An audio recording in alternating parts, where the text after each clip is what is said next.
Kuna watu wamepandwa kwenye sehemu ya jangwa, kuna watu wamepandwa sehemu kame. Anaposema naye atakuwa kama mti, tunapozungumza mti tunazungumza kwa habari ya mtu, mwanadamu. Je, wewe ukiangalia mwaka uliopita 2025 ulikuwa umepandwa katika eneo gani? Ulikuwa umepandwa katika eneo lipi? Lakini andiko hili anakuambia naye atakuwa kama mti uliopandwa kando kando ya vijito vya maji.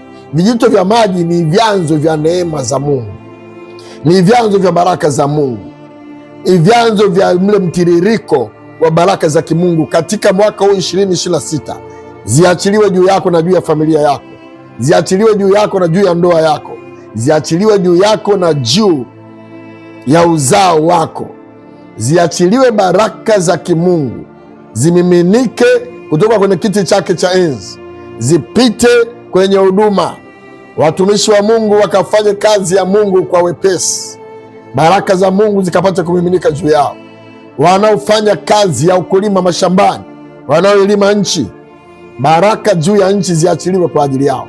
Kila mbegu utakaoipanda Mungu akalete matokeo, ukapate matunda, ukapate miti itoe miche, itoe uzao. Kitabu cha Mwanzo